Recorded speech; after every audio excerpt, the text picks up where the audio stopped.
Welcome back. I think this is more of a prequel. We're going to go to the barn, or I'm going to put on a cowboy hat and talk to you about physical interaction with a virtual set.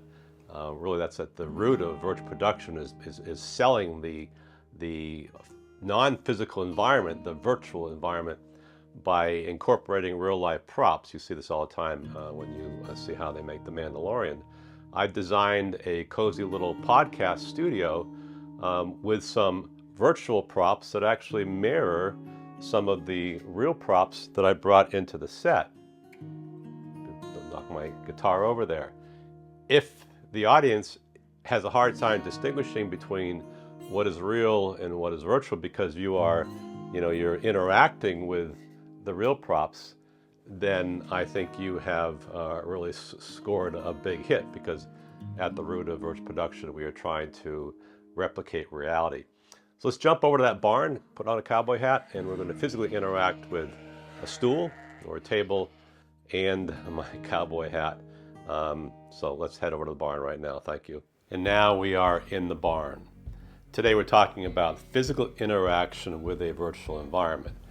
It's kind of a mouthful. In the last video, we talked about non-physical interaction, and the example that I used was I created this virtual art gallery. I had a Rembrandt, a Picasso, a Norman Rockwell, and I was able to walk up to the paintings and rather realistically look at each one and look at the description card below, and we accomplished that using some green, slightly darker green tape that the actor, the performer, the guests could see. In that case, myself, I was able to see the tape markers and then make the appropriate actions that make it look like I was looking at the paintings.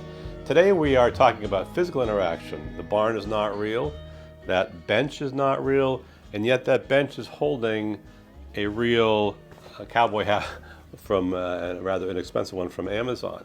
So we're interacting physically with that bench.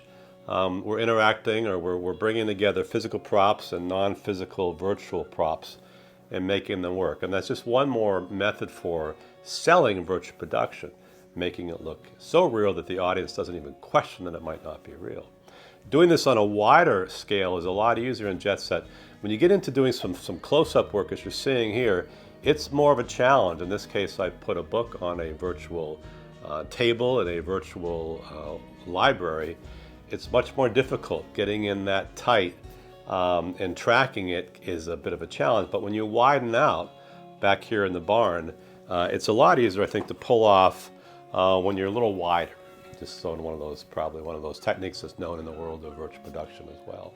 I will link to this $17 platform that I picked up on Amazon that I'm using to create this physical interaction.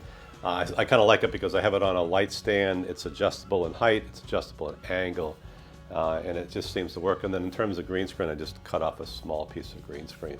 The cool thing is that Jetset will key out different shades of green. You can widen the amount of green that it keys out. We saw that with the green tape example a couple of days ago. As always, thank you for watching. I appreciate it when you subscribe. I have so many episodes in production and so many more, dozens in my head, that we're going on this journey together as we both explore virtual production, or as we all explore virtual production, Jetset style.